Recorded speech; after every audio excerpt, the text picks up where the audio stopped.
Welcome to the Practice Your Positive Daily podcast. I am your host, Sass. As I've been saying all week, we are in a new year. Your girl's getting busy, so we are keeping these podcasts tight. We're going to hop right into it. Oh, by the way, I'm standing for this episode. Let me know if you think it affects my energy. We're going to see how this goes. So here we go. Lucky number 39. We're talking about aging, getting older.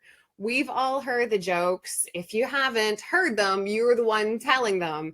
And that is, oh, wait till you hit 40, your whole body's going to fall apart. Oh, wait till you're 50, you won't remember anything. Oh, and the kids nowadays, their music's too loud and Hold up. How many times have you heard someone say you can't teach an old dog new tricks?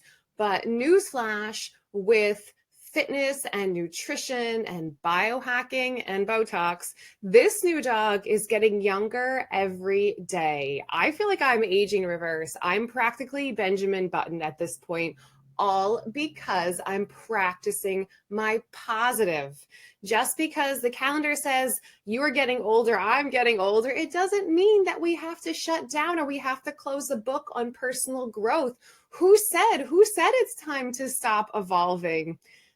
No way. That's not what we're doing here on Practice Your Positive, and that's not what you're going to do either. We are going to look at this like a second wind. You know, when you're playing a game for a while, ooh, you finally got the moves, and then you get your second wind. How amazing to have that new energy, but all the wisdom from the years that you've been playing. All right, as promised, we're keeping these tight. Here are the three points that Practice Your Positive is going to help you with as you think about aging. Here we go. Number one, movement. If you think that you're too old to get in shape, you're wrong.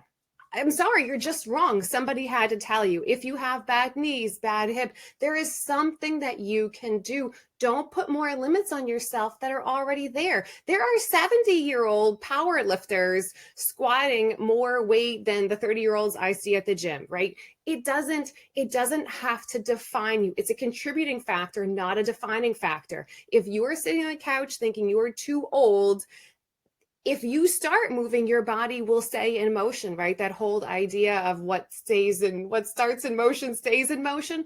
Don't let your mind talk your body out of something that it can do. We know that our muscle mass doesn't actually start diminishing until we're in our 70s if we're using it. So use it. Don't lose it. It's about a mindset and not the numbers on your candle. Stop telling yourself that you're too old, you have bad knees, I've never been able to. Get out there and start. Slow and steady, but start. All right, number two,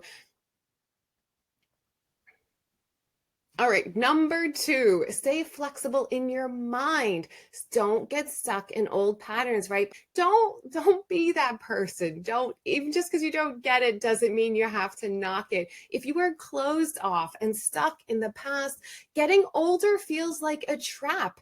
It feels like you just can't get it right and there's no place for you. But that's not true. There is a place for you, but you have to claim it.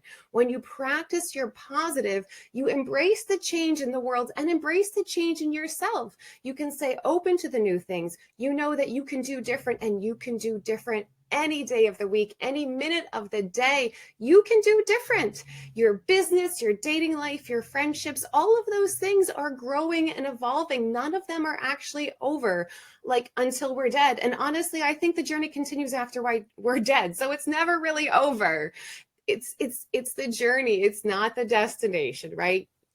Don't stop your mind from letting your mind grow. It's the one thing your mind wants to do.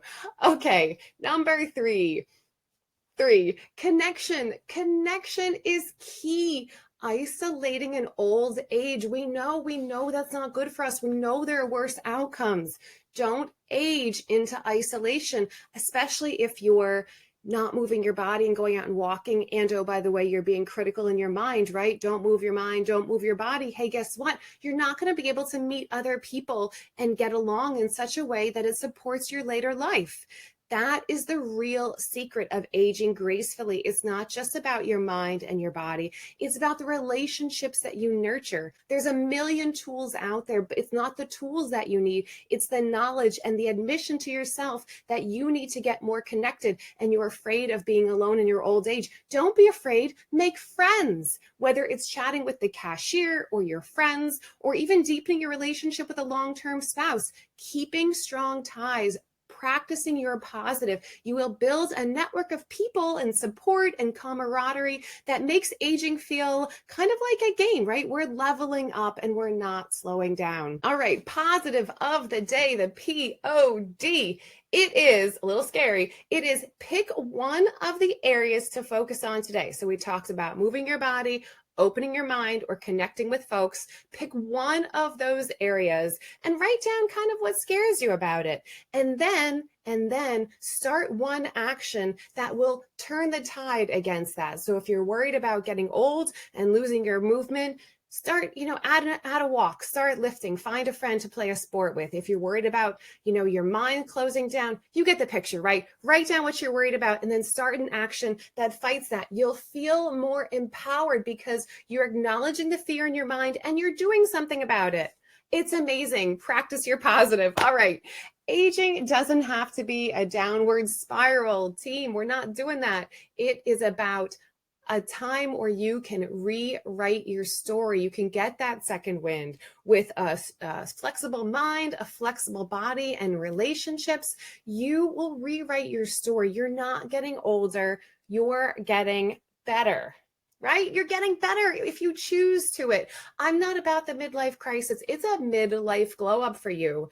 The future is yours to write. Get out there, start that next chapter, that 10th, 12th, 11th, whatever chapter, full of strength and open-mindedness and relationships that keep you thriving. Practice your positive and keep burning bright. So I've been writing stories, blogs, and articles on Medium. So if you could check out at Sass Schaeffer at Medium, I have a mix there of some personal blogs and some general articles talking about, things we talked about, like rushing around or recharging. And oh, by the way, I wrote a woo-woo dictionary on there. So if you're new to the spiritual path or you're entering the circles of spiritual seekers, and you don't know what kirtan is or kombucha is, go there. It's a woo-woo glossary, respectfully. There's a little glossary there that should be some fun for you. All right, that's it. Again, I love you. Hit subscribe on this channel and then maybe float over in Medium and meet me there too. I will see you again soon.